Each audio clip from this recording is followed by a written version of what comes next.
All of the tobacco fragrances rated. Here's some codes to save you some cash on your next Middle Eastern niche or designer fragrances. What's going on, guys? My name is Neeb. Welcome back to AROMATIX. Today we're going to be talking about all of the tobacco fragrances from Ibrahim Al-Qurashi's. Basically, all of them. We've got about 9 here, if I'm not mistaken. 2, 4, 6, 8, yeah. We've got about 9 here, and these are pretty successful fragrances in the Middle East, specifically Saudi Arabia. They're a Middle Eastern niche company, but before you click off, these are actually pretty affordable. So stay tuned and let's go ahead and kickstart things off with subscribing while we're ahead. About 60% of you are not actually subscribed, and it's free to do so. And although these fragrances aren't free, neither were they for me, it is free to click that subscribe button, okay? But if you are interested in finding these fragrances, you can do so by clicking the description and checking some of those links for authentic sources and discount codes where you can grab some of these fragrances. So let's go ahead and get started with a little bit of history on these. And as you can see, there are a couple of differences between their initial launch and their secondary launch. Initial launch started a couple of years ago, and in 2023, they released a couple of new ones, and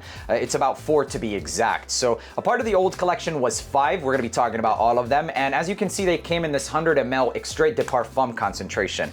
More recently, especially in the Middle East, there's been like this 200 ml trend, and I have no complaints against the fact. I actually like the fact that you can get more juice for, you know, a lesser price than buying 2 bottles, and that's kind of the case here. These you can find in the USA anywhere from $70 to $120. It really depends, and it makes sense that it's a little bit more pricey than the East, unfortunately, because there's a middleman, the shipping cost, etc. But they're all still under designer prices, and for the most part, even discounter designer prices, and they're absolutely worth the price tag, at least in terms of projection, quality, and performance, because the Middle East, that's what we're known for, is going to be performance, and that's generally the case, and if not, I'll let you guys know. So let's just go ahead and get started with the least favorite of mine on this list. Coming in at number 9 is going to be Greek Tobacco. Greek Tobacco is a fragrance that's very clearly for women. This has like, you know, Love Don't Be Shy vibes, Oriana, and maybe even some like Delina vibes. I'm not sure exactly which one. I'm not an expert in women's perfume, but I do have a few actually that I have personally smelled and own for the purpose of reviewing. This reminds me of a very wearable summertime rose and maybe peony fragrance. I'm not sure exactly which fragrance this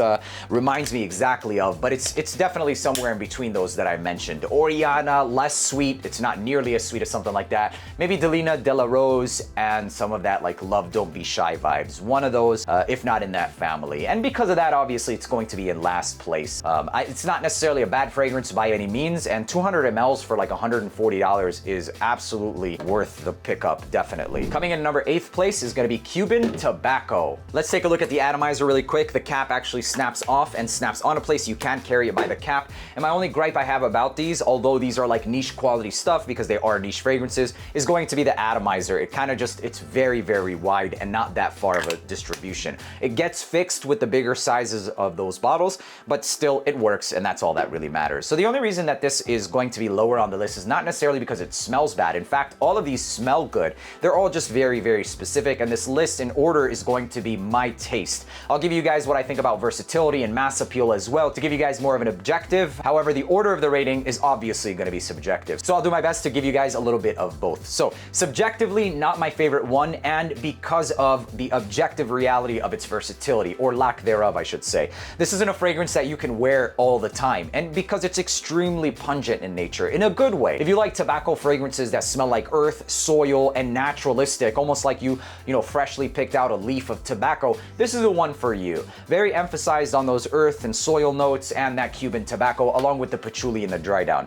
Very masculine, so ladies, I would not say that this is safe for you to wear. There will be one, and maybe even a couple that you can, but this is not the one. Focuses a lot on the sandalwood, the patchouli, and the Cuban tobacco, and although you see, and the leather as well, really recreating, what the leather basically does is just help the texture of the actual leafy tobacco. When you see the vanilla and honey, it might be a little bit exciting and think, oh, okay, slightly sweetened, but not really. I think what it does is just help balance any sour or acidity or too much of a soil nature. Regardless of the fact, and considering the fact that it's in there, it's still definitely one that's very, very camphorous and earthy style fragrance. Great. Scent profile and quality, I would give it a 10, genuinely. These are great profiles and quality of fragrance that you're gonna get. Concentration also deserves a 10, also lasts on clothing to the next day, but versatility is where it takes like a 5 out of 10. Coming in at number 8 is gonna be French Tobacco, and French Tobacco, as you can see, is a 200 ml as well. So newer, released in 2023, and what this smells like is, it smells a lot like imagination. imagination, guys. Like Louis Vuitton's imagination is what this smells a lot like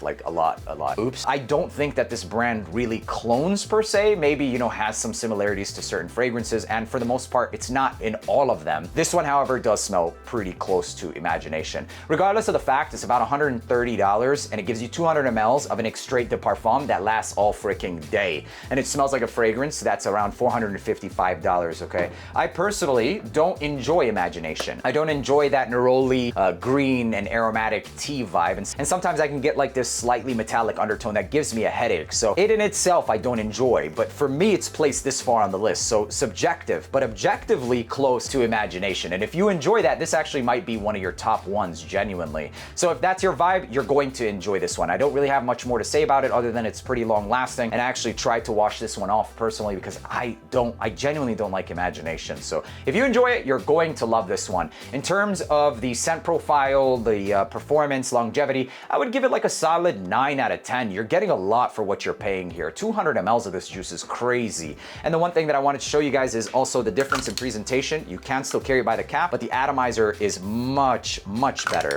So you have that, and the reason why the atomizers are so big is because if they try and put the small atomizers on the big bottles, they can actually clog. And now I can smell and taste French tobacco, although it doesn't smell like there's any tobacco in there, and much more rather the tea, unless that tobacco is giving off that tea accord. Okay, really strong, a lot of neroli, fresh. It also has that musky nature, the signature cologne that you're gonna get, musky, a little bit of melony vibes. Smells really good, just not for me personally. That's it. Moving on to the next one. This is called Spanish Tobacco, and one of the safest ones, also one of the safest ones. I think French tobacco and Spanish tobacco are one of the safest, but for me personally, I would go with the Spanish first.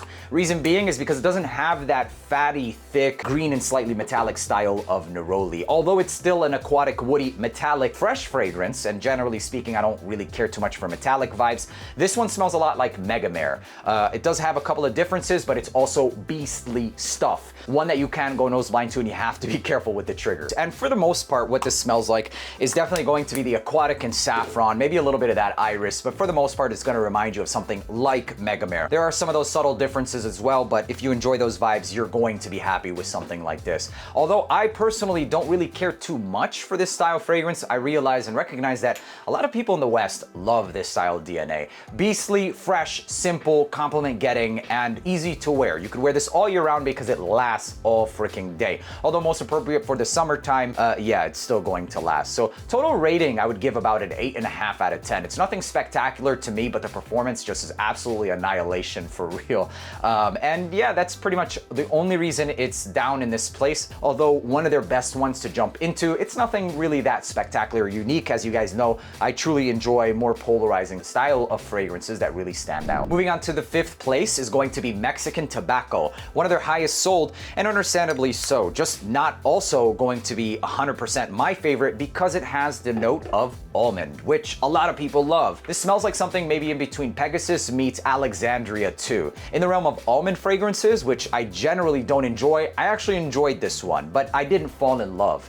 It has that very signature cinnamon style aromatic spice with the rose and oud combination, but also that glazed almond accord that gives it a certain polish and refinement and actually allows it to project. The total longevity and performance of this wasn't anything spectacular. After about hour 8, I kind of stopped sensing it. Maybe I went nose blind because on clothing the next day, I think I could pick it up faintly, but I went nose blind at around hour 7. It's one that got me a compliment while rocking. I wore it to the gym, probably not the most appropriate, and the seasons for something like this would be fall, spring, and the winter time. Not necessarily anything summery. If you like almondy based fragrances, a little bit of a cherry undertone, and Alexandria too, ooh, dusted cinnamon with rose, powdery, you're going to like this one. It definitely smells expensive. It absolutely smells expensive. And actually the most expensive smelling one in comparison to all of the other ones, except for maybe Cuban Tobacco. And the reason I relate, or what do I relate the expense or how expensive it smells, is going to be more so towards higher quality of ingredients and more natural style of ingredients. Cuban smells expensive because it has natural smelling ingredients. I mean, the quality of Cuban is outstanding, like I said, just on the bottom of the list because it's harder to wear. This one is easier to wear. I would wear this to like dates, I'd wear this to weddings, I'd wear it to somewhere where I want to smell really good. But people are gonna have to come in close to you to actually smell you, but when they do, they might like, it's intoxicating, genuinely. But like I said, I'm not the craziest about almond, and sometimes it can give me a little bit of this metallic undertone for me personally, but I think for the masses, they're going to love this one. It has to be one of their top sellers sellers, I think, for quite some time because it was the last one that I was able to pick up because it was always out of stock. Whereas Cuban Tobacco is more so just straight up winter time. This one is winter, fall, and spring. So it definitely places it up in terms of the list because of its versatility. The lilac, the dark chocolate, and the woody cedar wood. Mexican Tobacco actually smells really good, just not going to be at the top of the list. I think that this list is pretty consistent with, the ones that I would keep first and then start to kind of just, get rid of if I absolutely had to. But I still think that it's one that I would keep in my collection. I just don't think I'd be reaching for it too often personally. Moving on to the number 4 place, it's called Jamaican Tobacco.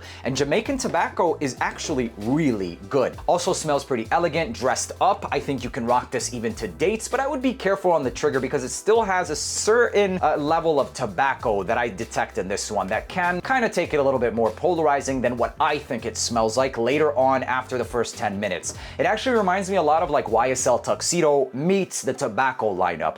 Definitely not a clone or anything like that. So although the notes don't say or indicate that it would smell like Tuxedo, and like I said, it doesn't really smell like it, it just reminds me of it. I don't know exactly what it is, but the combination of that amber, the patchouli, a little bit of those woods, and specifically going to be the jasmine, recreate a certain trifecta of accords that I get from YSL Tuxedo. Long story short is it smells to me like this ambery, woody style fragrance that also has a hefty dose of that jasmine, so certain white florals that give it this polish and refinement. It smells really good. It's patchouli, it's ambery, it's vanillic, and it works. It smells like something you can easily dress up or potentially dress down. And where I think that this one really takes it away from something like that is going to be the woody nature of it and the increased patchouli. It's absolutely more towards the woodsy side of things than anything like that. But it's hard to resemble or find something that some of these smell like. And for the very least, I'm just using that as a reference to give you some kind of even vague understanding.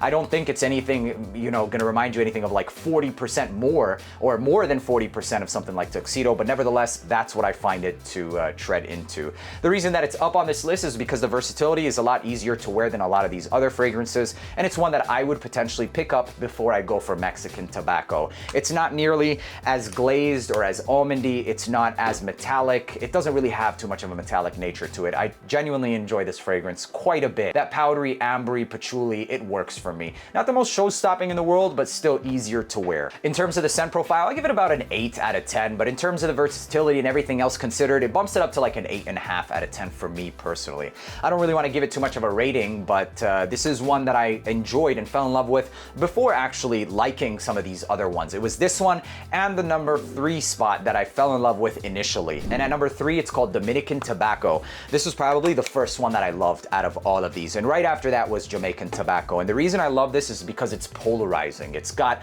a lot to it that most of these don't have. This smells like a tobacco fragrance. This and Cuban. Except why I like this one a lot more than Cuban is because it gives you more. It gives you a lot more actually. It gives you that same leathery vibe of wet tobacco, but also this thick floral nature that smells of soil quality. It's not necessarily floral in the sense of like soapy or feminine, and it also adds an undertone of incense, and I love it. It smells like something between like Velvet Orchid meets Interlude Man meets Cuban Tobacco, basically. It's really good, extremely strong, and it does have that pungent nature. I think it's very ethereal, very earthy, incensey, and just it smells expensive, you guys. I mean, the quality of this is outstanding. It's a 10 out of 10. It is pungent, so it's very intense in that soil, incensey vibe. You have to like those vibes, but it's not as polarizing as something like Interlude Man. It gets in that same vein, maybe even like Black Afghano vein. Imagine Black Afghano meets like the whole tobacco and Velvet Orchid is kind of what I get with this one.